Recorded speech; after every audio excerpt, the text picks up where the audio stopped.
GTA 6 is shaping up to have the most detailed ocean and marine content Rockstar's ever put in a game. I'm not a boat guy, I don't know all the technical stuff about hull types and marine engineering, but I went through the screenshots and trailer frames, and there's a lot actually going on here. Florida's a massive boating and diving state in real life, and Rockstar clearly built Leonida around that instead of just throwing some water in, because an open world needs an ocean. Let's start with the boats. There's already way more variety than GTA 5 had at launch. The speedophile Seashark is the jet ski, and it's based on a real Sea-Doo. People online have pointed to both the GTX and the Spark, depending on the shot. The Shih Tzu Tropic is the cabin cruiser, based on something like a Bayliner Trophy, the kind of boat you'd actually see sitting at a normal Florida marina. The Pegassi Speeder is the long, low, aggressive one, based on something in the cigarette boat family, one of those go-fast offshore boats that runs the Intercoastal in Miami. And the Nagasaki Dinghy is just the basic inflatable, the little boat that you would tow behind something bigger. There's also the Dinghy Marquis,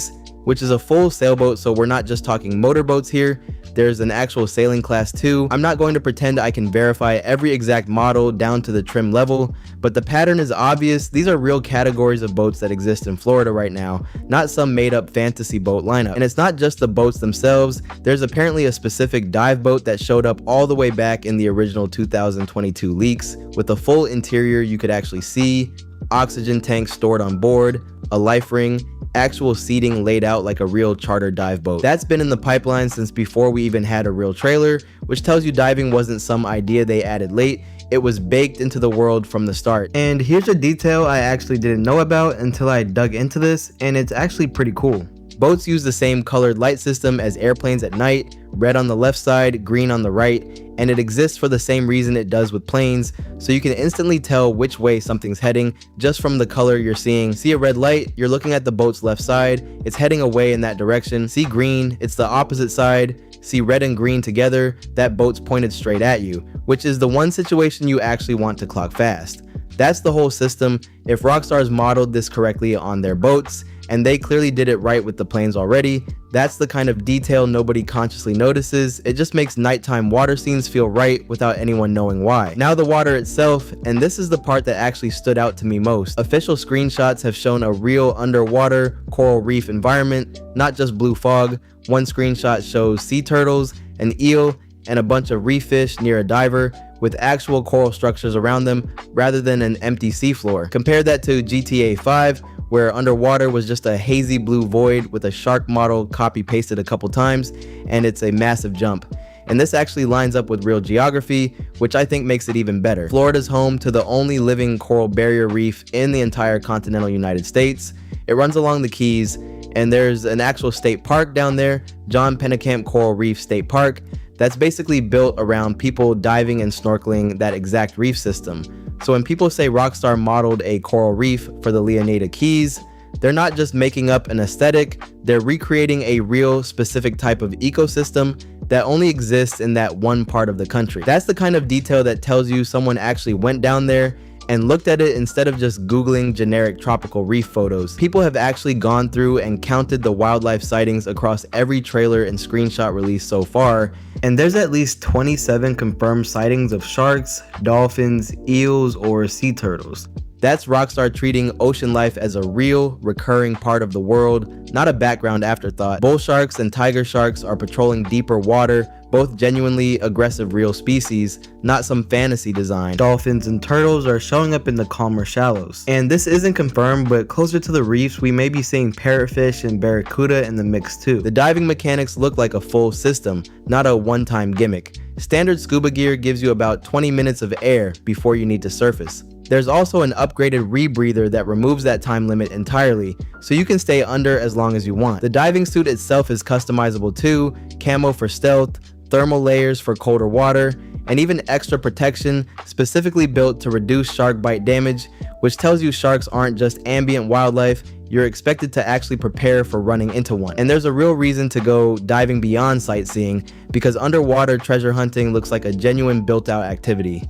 There's sunken ships, actual galleons, and downed cargo planes on the seafloor, both carrying real loot like gold and cash, plus deep caves and old underwater bunkers that need the better gear to reach safely. That's a different structure than GTA Online's old shipwreck spots, which were just a handful of fixed one-time loot grabs. If this is a full system with different wreck types and loot tiers, that's an entire side progression loop built around the ocean. One thing I'll flag as pure speculation on my end: fishing. Nothing's confirmed there yet, but with this much ocean detail already in the game, and knowing Red Dead 2 had a full fishing system, it would be surprising if GTA 6 didn't have some version of it. Whether that's a full minigame or something simpler tied into treasure hunting, that one's just my guess, not a leak. And while we're speculating, there's been some chatter about surfing making its way into the series for the first time too. Nothing solid on that either, but between the beach culture Leonida's clearly built around and how much attention the ocean's getting, it wouldn't be the craziest addition. While we're on the topic of treasure and wrecks, this actually connects to something real Florida does on purpose. Down in the Keys, there's an entire practice of deliberately sinking old ships to create artificial reefs and dive attractions. Ships like the Vandenberg near Key West got intentionally sunk specifically, so divers would have something dramatic to explore. So the idea of a shipwreck sitting on the seafloor as a destination people actually seek out isn't just a game mechanic Rockstar invented, it's something that already happens in the exact region this game is based on. If Leonida has its own version of a wreck like that, sitting there as basically a landmark dive site instead of just random loot, that would track with something Florida genuinely does. There's also the environment leading into the ocean that's worth mentioning, because Florida's coastline isn't just beaches. Huge stretches of it are mangroves, these dense, tangled coastal trees that grow right in the water and create this maze-like backwater environment between the land and the open sea. If Leonida's got its own mangrove coastline, and from screenshots it looks like it does, that's a completely different kind of water traversal than open ocean, tight channels, hidden inlets, way harder to navigate at speed, which sounds like exactly the kind of terrain you'd want for smuggling routes or hiding from the cops on water instead of land. And speaking of cops, if the police AI patent stuff turns out to be as smart as it's looking, that opens up water chases as their own thing entirely. Right now in GTA 5, cop boats are honestly pretty dumb. They just sort of follow you in a straight line. But if that same predictive, cut you off style behavior they're building for street chases gets applied on water too, you're talking about actual police boats trying to flank you through mangrove channels or cut off your escape route before you reach open water. That would make smuggling runs through the Keys feel like a completely different kind of chase than anything on land. Now let's talk about the marina itself, because this isn't just a gameplay location, it's tied into the actual story.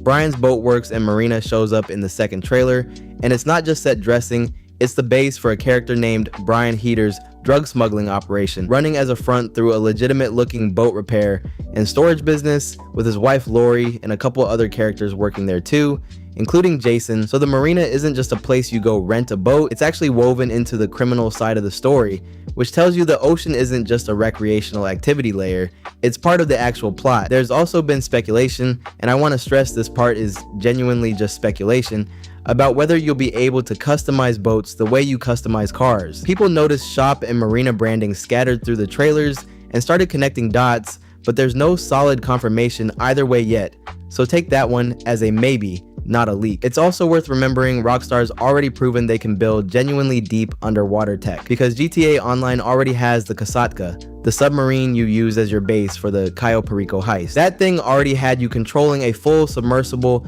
managing sonar, doing stealth approaches underwater, and before that, Online also ran an entire treasure hunt event a few years back where the whole point was diving down to a set of real underwater locations to dig up a hidden painting. So the underwater treasure hunting idea I mentioned earlier isn't even a new concept for Rockstar. They already tested a version of it in Online, and people genuinely enjoyed hunting for the actual coordinates. So this isn't Rockstar attempting underwater gameplay for the first time blind. They already built and shipped a working submarine system and an underwater treasure event years ago. GTA 6's version is presumably just that same foundation scaled up into a full living ocean instead of one heist location or one limited time event. Here's the part that ties it all together. There's a patent covering fluid simulation, water and rain actually flowing and reacting to gravity in real time instead of being a flat texture. If that same tech applies to the open ocean, waves and boat weight could actually behave like real water instead of looping a generic animation like GTA 5 did. Combine that with real weather systems rolling through, and you get days where the ocean's calm, and then an actual storm hits and the water gets genuinely rough, not just the sky changing color while everything underneath stays exactly the same. And that actually matters more in Florida than almost anywhere else, because storm surge is a real serious thing down there. It's when a hurricane physically pushes ocean water inland and water levels rise dramatically along the coast during a storm, way beyond just normal waves getting bigger. If Rockstar's weather system and fluid simulation tech are advanced enough to actually simulate something like that, even in a simplified game version, that's the difference between a hurricane being a lighting effect and a hurricane actually reshaping the coastline temporarily while it's happening. Picture being out on a boat and a storm rolling in, and the water level around a dock actually visibly rising because of it. That's a completely different level of simulation than anything Rockstar's done with water before. One more real world detail before we wrap this up, because I think it's an easy thing to miss. Florida's also full of natural springs and inland sinkholes that connect underground into massive flooded cave systems. Some of them are famous specifically for cave diving, and they're a completely different vibe from reef diving. Dark, tight, fresh water instead of salt water. Way more dangerous if you don't know what you're doing. If Rockstar wanted to add variety to the diving system beyond just ocean reefs, that's a real distinct type of underwater environment sitting right there in the same state. And it would explain why the rebreather and gear upgrades matter so much, because cave diving in real life absolutely requires better equipment than a quick reef dive does. I haven't seen anything confirmed about actual cave systems in Leonida specifically, so take this one as me pointing out a real possibility based on the geography, not a leak. So here's the full picture. Real boat types pulled straight from Florida, including a full sailboat class, a dedicated dive boat that's been part of the plan since the earliest leaks, nighttime lighting that follows the actual rules boats use in real life, an ocean floor that looks like a real reef, recreating an actual ecosystem that only exists in the Florida Keys in real life, real shark species instead of a generic model, a full diving system with gear you actually upgrade, a treasure hunting loop built around wrecks and sunken loot, the same way Florida actually sinks ships on purpose to create dive sites, mangrove coastlines that could turn water chases into something way more tactical than a straight line chase, a marina that's actually tied into the story instead of just being a rental spot, proven submarine and treasure hunting tech they've already shipped once in online, a weather system potentially advanced enough to simulate something as serious as real storm surge, and possibly even cave diving, hiding somewhere in the map given how many real spring systems Florida actually has. When you stack all of that up together, this isn't a handful of separate little features Rockstar happened to add. It's a genuinely coherent second layer to the entire map. Every other GTA game treated water as basically the edge of the world, the thing that stopped you from driving further, maybe with a jet ski or two to mess around on. This is the first time it actually sounds like the ocean itself is a real place with its own geography, its own wildlife, its own economy through treasure hunting, and its own story relevance through the marina. I'm not a boat expert and I'm not gonna act like one, but even just digging into this, it's obvious Rockstar's treating the water in this game as its own second map, not just something to fill in the blue space. If you know more about boats than me and I got a detail wrong, drop it in the comments. I'm always down to get corrected. And if you spotted anything else in the trailers I didn't cover here, let me know that too. But that's it for this one. Take care, my friends.